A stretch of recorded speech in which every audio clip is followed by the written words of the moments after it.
படம் 2019ஆம் ஆண்டு வெளிவந்த படம்.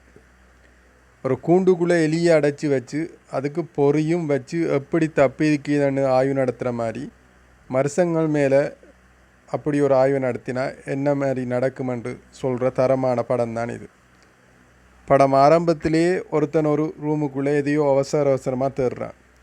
அங்கே இருக்கிற கடிகாரம், ஓவியம், குறியீடு, வாசகம், ரூம் டிசைன், சின்ன சின்ன விஷயத்தையும் துல்லியமாக கவனிக்கிறான். அதெல்லாம் கணிச்சு ஒரு புதிரை முடிக்க பார்க்குறான். ஆனால் அதுக்குள்ளே அந்த ரூம் கொஞ்சம் கொஞ்சமாக சுருங்குது. இவனை எலும்பெல்லாம் நொறுங்குது, சாகுறான். இப்படியே கட் பண்ணி ஒரு 6 பேருக்கு இன்விடேஷன் கார்டு மாதிரி போகுது. எல்லாரையும் ஒரு விளையாட்டுக்கு கூப்பிடுறாங்க. 6 பேருக்கும் ஒருத்தரை பற்றி ஒருத்தரை தெரியாது. கடைசியில் அந்த விளையாட்டில் எல்லாரும் உயிர் பிழைச்சாங்களா இல்லையான்றது திருவிழா போகும். அந்த 6 பேரும் யார், ஏன் இந்த கொடூரமான விளையாட்டுக்கு தேர்ந்தெடுக்கப்பட்டாங்க அப்படின்னு திரைக்கதை த்ரில்லராக ட்விஸ்டாக போகும்.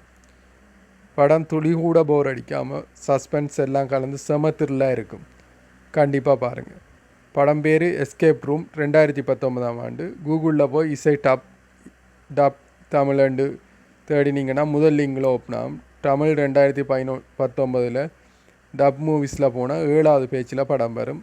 பார்த்து என்ஜாய் பண்ணுங்கள்.